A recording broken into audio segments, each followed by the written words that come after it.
And it's a very good evening, Zimbabwe. My name is Rumbidzai Chizarra, and this is the News in 5. And now for the stories making the headlines. Government clears 200,000 passport backlog. Harare Mayor urges government to wholly suspend lockdown conditions. And ANC delegation promises to return to Zimbabwe to meet other political players. In other news, ZIMSEC extends O and A-level registration deadline. And Mnangagwa reinstates Govt. In our technology news, Astra Mobile plant still a dream in pipeline. We will also be giving you a COVID-19 update. And now for the news in detail. Government clears 200,000 passport backlog. The government has managed to produce over 200,000 passports during the lockdown period, despite the scaling back of operations due to COVID-19 concerns. During a media briefing, Minister of Home Affairs and Cultural Heritage, Kazembe said the number of passport backlog clearances was now approaching 300,000.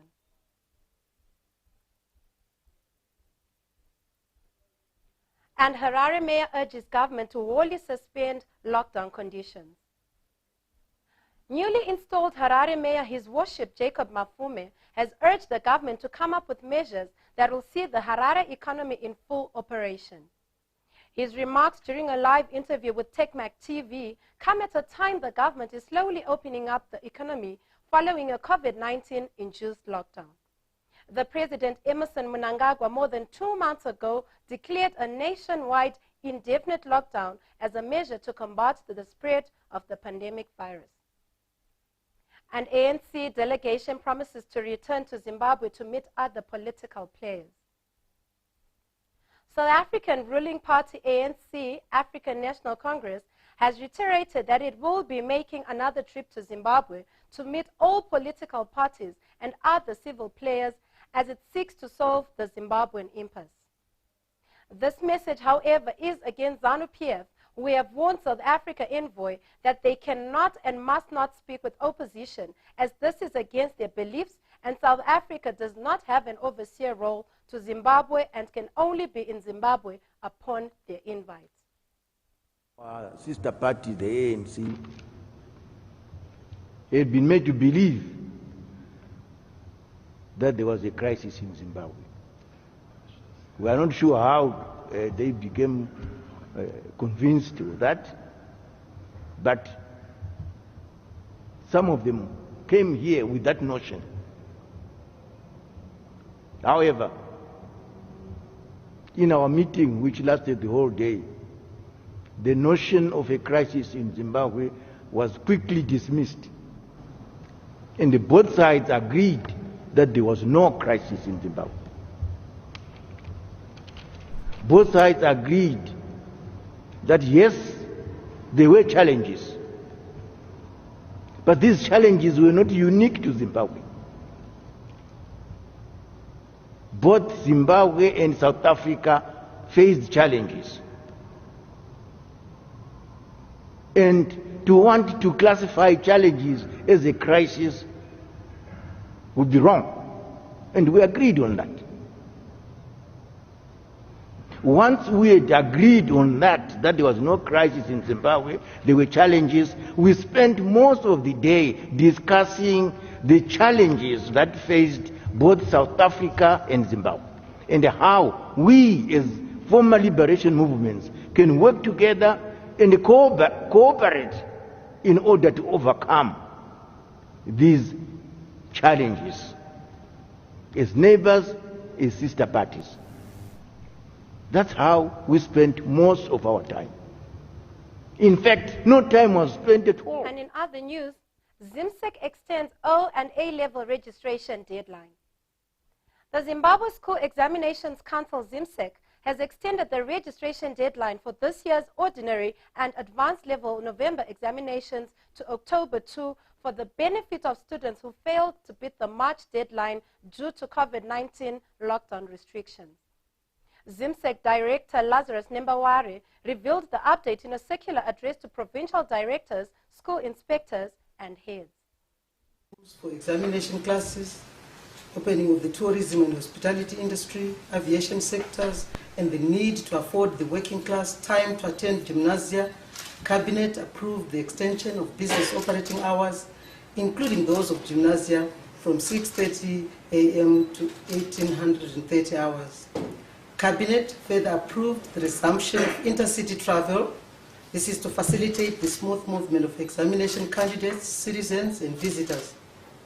Transporters who wish to ferry passengers in this intercity travel should register with the Ministry of Transport and Infrastructural Development to ensure that they strictly comply with standard operating procedures for their sector, which are compliant to the WHO guidelines and all COVID-19 regulations.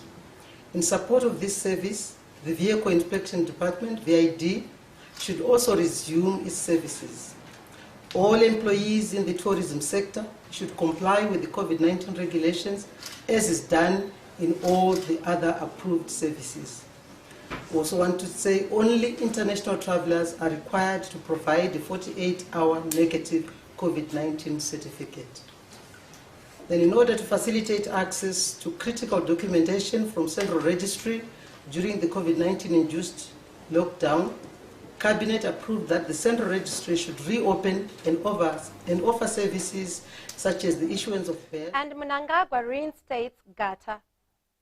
Zimbabwe Anti-Corruption Commission, ZAC, has cleared former Zimbabwe Electricity Supply Authority, ZESA, Executive Chairperson Sidney Govt following a reported thorough investigation.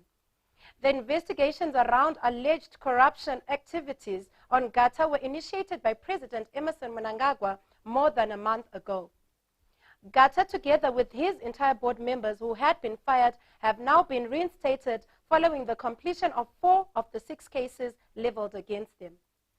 ZESA Holdings Executive Chairperson Govt and the entire ZESA board were fired by the former Minister Fortune Chasi early last month. And in our technology news, Astromobile plant still a dream in pipeline. Astromobile CEO Munyaradzi Gwatidzo has bemoaned Zimbabwe's business environment and its ease of doing business after his company failed to launch the first ever mobile and television assembly plant in Zimbabwe, which was set to go live 3 years ago. Speaking in a Technomag live interview broadcast today, Munyaradzi said the vision to commission the $30 million US at Sunway City plant has all but crumbled as the current environment has not aided entrepreneurship, while the laws at play are not providing any ease of doing business to various entrepreneurs. The epicenter of technology in Africa, because we basically were the first, African brand in Africa, when we started, even G-Tide to be able to drive it. And even, the Astro brand. I think there's been very few players in Africa that managed to get into this space that we are in. And for me, that was not enough. It took us time, to save the money and the scale to be able to happen. There is support that you're also supposed to get. And now for a COVID-19 update.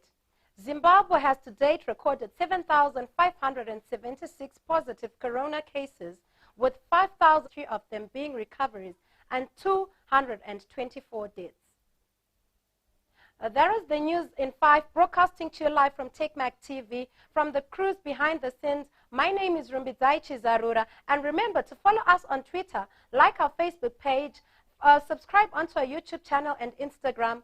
Till we meet you again tomorrow, it's goodbye.